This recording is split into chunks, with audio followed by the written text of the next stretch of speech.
Maganda na naman ang panahon sa loob ng tower at makikita natin ulit ang ating mga tropang rabbits na masipag na nagtatrabaho sa farm. Nakikipagtulungan din sila kina Winnie the Pooh at kay Bear Brand upang maayos ang lupain na binungkal ng mga cow monsters noong Blue Moon. Wow!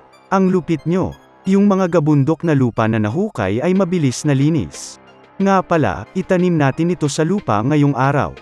Binuksan ni Tommy ang bag at ito pala ay mga peanut seeds.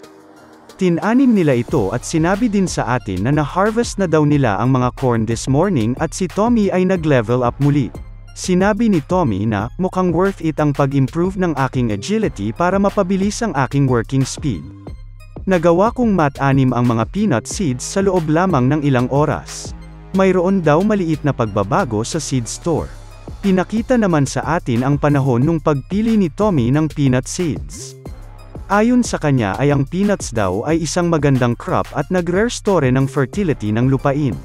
Kaya din daw nilang tumubo kahit pa sa harsh environments at hindi ganoon kagandang lupain, dahil doon ay binili niya na ito kaagad. Matapos niyang magbayad ay nadagdagan na naman ang kanyang mileage points. Nagkaroon ulit ng notification message na sinasabing gagamit ng 100 seed store mileage points upang mag-level up sa panibagong tier. Nagulat si Tommy na pwede pa palang mapataas ang kanyang tier sa seed store. Sabihin mo lang, salamat Shopee! Nagbago ito from rookie to commoner. Sa commoner tier ay may 4 na types ng seeds na siyang pwedeng pagpilian at pwede siyang bumili kahit gaano karaming seeds basta hindi lalagpas ang total price sa 5 tower coins. Natuwa si Tommy sa pagtaas ng kanyang tier sa seed store at na-excite siya sa next time. Ano-ano namang seeds daw ba kaya ang kanyang pwedeng mabili? Ilan pang sandali ay pinaliwanag sa atin na once ma-harvest na ang corn plant ay hindi na ito magbubunga muli. Kinolekta na nila Tommy at ng mga tropa ang mga corn plants, at tumulong din si Bear Brand. Pinutol nila ang mga tira ng corn plants at tinakpan ang mga lupain kung saan tinanim ang mga peanuts. Ito daw ay para maiwasan ang pag-evaporate ng moisture dahil direkta daw itong sinisikatan ng araw ng mahabang oras. At dahil maaari niya daw ma-delay ang pagdilig sa mga tanim ay pwede siyang gumawa ng ibang bagay, kaya naman naghimay siya ng mga mais. Ginagawa niya yun upang magamit pang tanim. Ibababad niya daw ito sa loob ng isang araw at itatanim ito kinabukasan. Tumingin si Tommy sa baba at nakita niyang lumapit ang mga baby rabbits upang kainin yung mga mais. Ngunit inangat niya ito agad at sinabing gagamitin daw yun sa pagtanim. Siguro ay na-bored na kayo, no? Sa bagay, naging busy kasi kama sa pag-expand ng farm sa labas ng cave kaya wala kayong nakalaro. Bigla naman may naisip si Tommy na idea. Lapit kayo dito mga baby. May papagawa ako sa inyong sobrang mag-enjoy kayo. Wow naman, ang cute nyo para kayong kinder students. Sabay pinakita sa atin ang mga rabbits na may dala-dala ng mga bags. Bigyan daw nila ng mga carrot slices ang ibang mga tropa na nagtatrabaho sa farm. Sinabi niyang, oh, siguraduhin yung ipamigay nyo, wag nyo uubusin. Balik kayo dito pag naubos para ma-refill ko yan. Sugod mga baby rabbit supply unit. Iba ka talagang animal ka Tommy, pati mga baby pinagtrabaho mo. Magaling kang kupal ka. Tuloy po ang kaso. Makikita natin na ginawa ng mga baby rabbits ang kanilang task at masayang binigyan ng snacks ang mga hardworking na adult rabbits.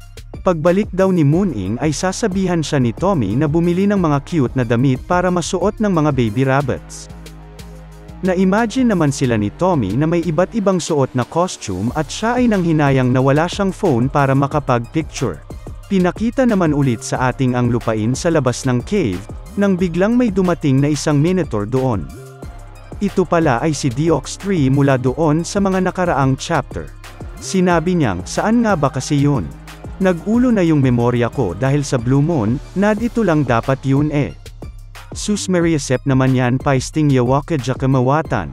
Bakit naman kasi ako na naman ang nautusan ng captain? Pinakita naman sa ating ang isang flashback kung saan tinatanong siya ng Minotaur Captain kung saan niya nakuha ang pagkain na yun. Parang nakuha ko yata yan somewhere na malapit sa border ng area. Ano na naman yun? Lumabas ka na naman sa teritoryo natin? Sorry na, hindi ko alam kasi nawala yung memorya ko gawa ng Blue Moon. Talaga ba? Sigurado akong hindi pa ako nakakakita ng ganitong pagkain sa teritoryo natin. Subalit mabango ang amoy nito, matesting nga ito. Ninuya ito ng maigi ng captain habang tumulo naman ang laway ng kanyang mga tauhan. Ilan pang sandali ay nanggigil ang captain sa sarap, umungol ito ng napakalakas, lumaki ang mga mata at suminga ng napakatindi. Ang sarap mo. But wait, there's more.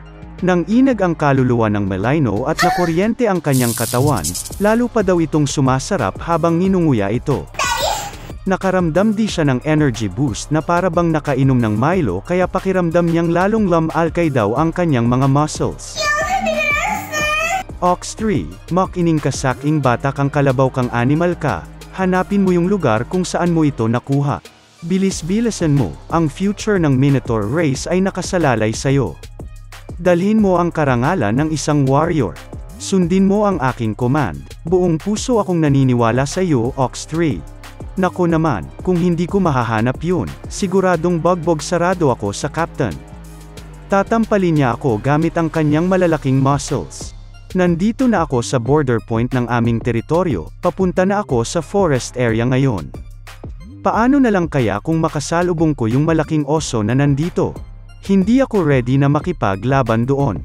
Subalit habang nag-iisip ay may naamoy na lang hapsarap si Ox 3 na umaalingasaw sa paligid. Pagdilat niya ng kanyang mga mata at pagtingin ay may nakita siya na ikinagulat niya. Ito pala ay yung mga pananim ni Tommy. Sobra siyang natakam sa mga tira-tirang corn leaves na nilagay nila Tommy kanina. Hindi na nga nakapagpigil si Ox 3 at dali-dali agad siyang kumain ng napakarami nito nang may ngiti sa kanyang pagmumukha. Napakarasarap daw naman daw talaga nun, insan. Nagulat din ako kasi nalaman natin na sa baba lang pala ang ipin ni Ox 3 at wala siyang ipin sa taas. Anyway, napatanong si Ox 3 kung anong klaseng grass daw ba yon. Bakit naman daw sobrang sarap nito? Pero hindi na din daw ito gaano importante, basta masarap, yun na din yun. Kinuha niya lahat ng mga halaman at masaya siyang umalis. Inaasahan niya na matutuwa ang captain nila sa kanyang madadala. Punta naman tayo sa forest, at tila ba na-activate ang observation hockey ni Winnie the Pooh. Napatingala siya at pinakiramdaman ang paligid, habang makikita naman natin na natutulog ng patiwarik si Bear Brand. Kumunat ang mukha ni Winnie the Pooh dahil may nararamdaman siyang masamang elemento.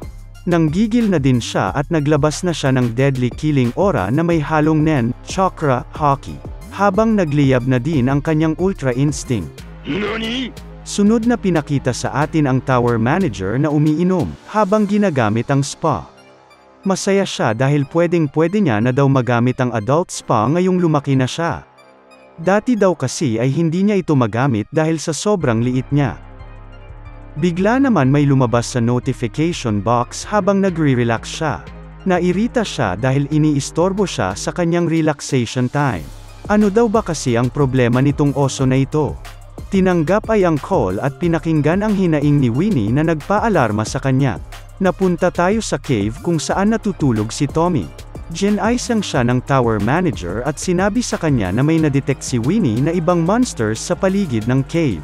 Mabilis naman bumangon si Tommy nung dumating na din mismo si Winnie upang sunduin siya. Pinuntahan nila ang field sa labas ng cave at laking dismaya nilang nakita na tinanggal na lahat ng mga corn leaves na pantikip sa kanilang peanut crops. Ano na naman daw ba ang nangyari? Lahat ng pinaghirapan nilang ilagay na leaves ay nawala ng parang bula. Dinala na naman tayo sa ibang lugar at pinakita sa atin ang pagmumukha ng paborito nating pussycat kitty na si Moon Ing. Dumating na pala siya ulit sa 38th floor at ready na siyang bentahan ulit ang mga hunters na nag-aabang. Speaking of nag-aabang, abang-abang na naman ulit, next week na ulit yung susunod nito.